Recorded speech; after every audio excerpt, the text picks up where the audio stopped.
On a l'impression que c'est les méchants idéaux d'un film de science-fiction. Les méchants qui vont vous crier soi-disant Allahu Akbar, qui vont kidnapper des filles, comme c'était écrit dans les livres saints, qu'on pouvait voler les enfants, violer les enfants, etc., et les revendre. On a assisté à une campagne virale assez exceptionnelle en retour, donc qui émane à la base des États-Unis, qui disait « Bring back our girls hein ». Ramenez-nous nos filles, ramenez les filles. Un véritable homme ne kidnappe pas des enfants, ce qui est la vérité.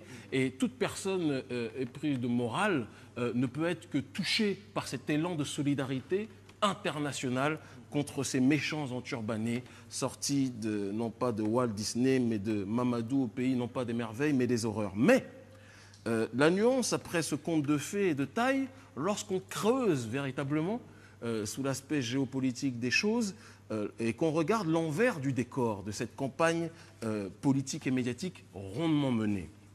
On assiste à une similitude assez exceptionnelle avec ce qui s'est passé au Moyen-Orient avec des groupes prétendument salafistes, takfiristes, on pourrait même le dire, des personnes qui étaient capables de décapiter, d'égorger des coreligionnaires et qui, en réalité, dans leur manière d'agir, étaient les plus grands alliés, il faut le dire, des États-Unis dans leur volonté d'installer des bases militaires dans des régions du monde qui voulaient être contrôlées par l'impérialisme américain sans être dans le manichéisme le plus total.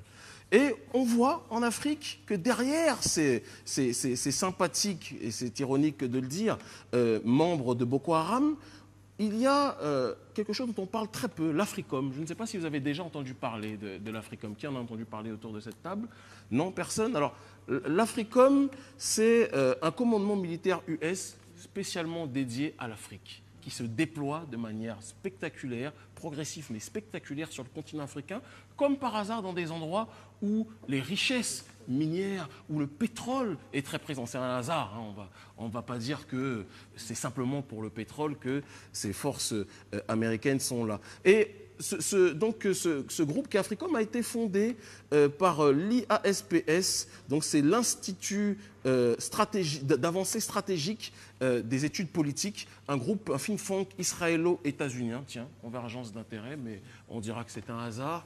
Derrière le hasard se cachent peut-être parfois les casards, mais bon, bref, qui a pour objectif donc d'établir une politique de déploiement réel sur le continent africain dans toutes les zones où le pétrole, les richesses naturelles sont présentes. Et pour ce faire, ils sont dans une logique aujourd'hui d'exacerber les tensions. C'est quelque chose qu'on analyse et qu'on voit entre groupes ethniques différents, entre groupes religieux différents. Alors une stratégie aujourd'hui qui peut rejoindre la théorie de Zbigniew Brzezinski, l'américain, théoricien américain, qui, dans sa logique d'arc de crise, avait tracé tout un grand croissant, partant du Moyen-Orient, qui s'est par la suite étendu au continent africain, de zones qu'il fallait balkaniser, fragiliser, pour installer des bases militaires américaines. Là, on est très loin du romantisme présenté par Obama, ou Michelle Obama, qui venait avec sa pancarte et qui disait « Ramenez-nous nos enfants ». Derrière ces intérêts, derrière cette émotion suscitée de manière mondiale, il y a des intérêts militaro-industriels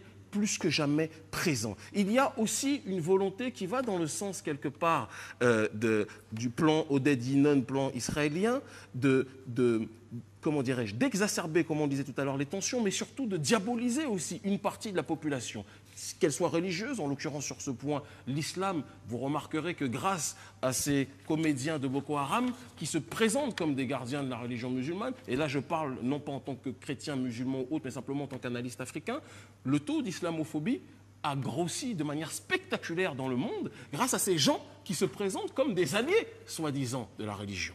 Et on voit que, en effet, les personnes les plus excessives sur ce terrain sont bien souvent des gens qu'on peut qualifier d'idiots utiles, financés, et là c'est quelque chose que je vous demande d'étudier, de vérifier, et on en fera bientôt sur Internet, on a pu le constater clairement, c'est ce que le Nigerian Tribune a rapporté, financés par le Royaume-Uni et l'Arabie Saoudite, en particulier via le fonds fiduciaire Al-Muntada.